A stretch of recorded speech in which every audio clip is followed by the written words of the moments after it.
নমস্কার বন্ধুরা, আজকে আমি বানাবো লাউ চিংড়ি। তো লাউগুলোকে কেটে নিয়েছি। চিংড়ি মাছটা আগে থেকে অল্প ভেজে রাখা আছে।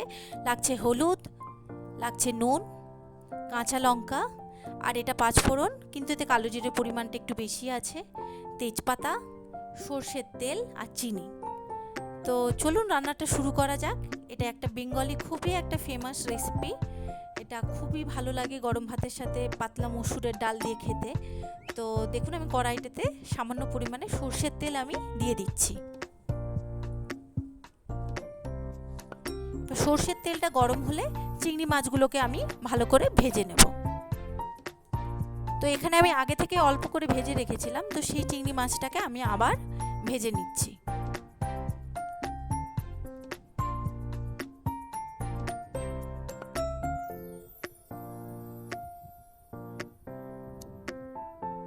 ভালো করে চিংড়ি মাছগুলোকে ভেজে নিতে হবে, যাতে করে চিংড়ি মাছটা খেতে ভালো লাগে।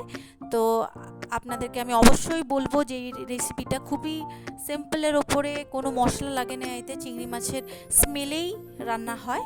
তো এটা আপনারা বানিয়ে দেখুন। তো দেখুন, চিংড়ি মাছটা তুলে নিয়েছি। ওই তেলের মধ্যে আমি পাঁচফোড়নটা দিয়ে দিলাম, এবার তেজপাতা দিলাম, তারপরে যে কাঁচা লঙ্কাগুলো আছে ওগুলোকে দুভাগ করে আমি কাঁচা লঙ্কাগুলো তেলে দিলাম। কিছুক্ষণ নাড়বো। কাঁচা লঙ্কাটা একটু ভাজা ভাজা হয়ে গেলে এবার আমি ওর মধ্যে কেটে রাখা লাউগুলো আমি দিয়ে দেব।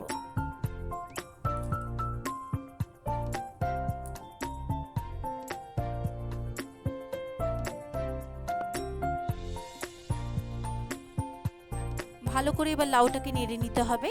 তবে লাউটাকে নরম করার জন্য এর মধ্যে আমি কিছুটা পরিমাণে নুন দেব আর হলুদ দেব, যাতে করে লাউয়ের নিজস্ব একটা জল বেরোয়। তো নুনটা দিলে ওই জলটা আরও ছাড়ে, আর ওই জলের মধ্যেই লাউটা সেদ্ধ হয়ে যাবে। তো আমি এখানে দেখুন সামান্য পরিমাণে নুন দিয়ে দিলাম আর হলুদ দিয়ে দিলাম, দিয়ে এটাকে ভালোভাবে নেড়ে কিছুক্ষণ ধরে চাপা দিয়ে দিয়ে আমি এটাকে রান্না করব।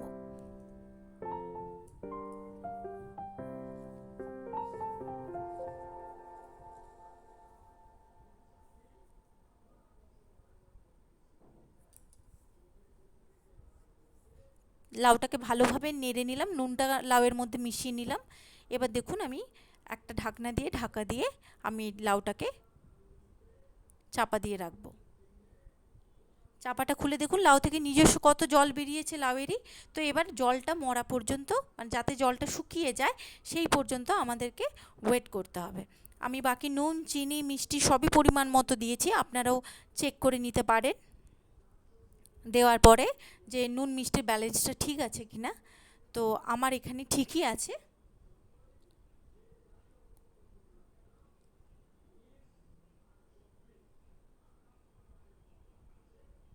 তো এর মধ্যে আমি খানিকটা পরিমাণে আরেকটু চিনি অ্যাড করছি, কারণ লাউ চিংড়িটা একটু হালকা মিষ্টি হলে ভালো লাগে, আর ঝাল নুন তো থাকবেই।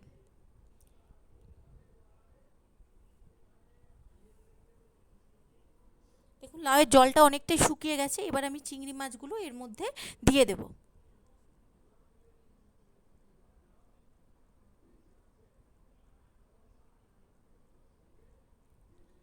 চিংড়ি মাছগুলো আমি দিয়ে দিলাম, দিয়ে ভালো করে লাউয়ের সাথে মিশিয়ে কিছুক্ষণ এটাকে, চিংড়ি মাছটাকে লাউয়ের সাথে ঢাকা দিয়ে কিছুক্ষণ ধরে আমি এটাকে রান্না করব, যাতে করে চিংড়ি মাছের যে স্মেলটা আছে সেটা লাউয়ের মধ্যে, সেই স্মেলটা আমরা পাই।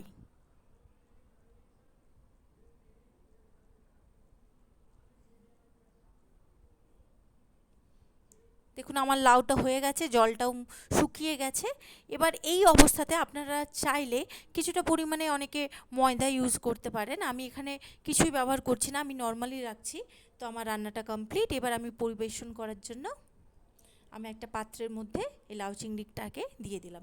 এটা খুবই একটা ইজি আর সিম্পল রেসিপি, খুব তাড়াতাড়ি রান্না হয়। গরমের দিনে লাউ খাওয়াটা আমাদের শরীরের পক্ষে খুব ভালো।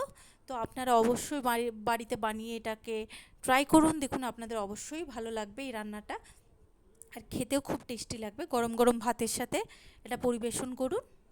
আর আমার রান্নাটা ভালো লাগলে আমার চ্যানেলটাকে সাবস্ক্রাইব করবেন। Thank you.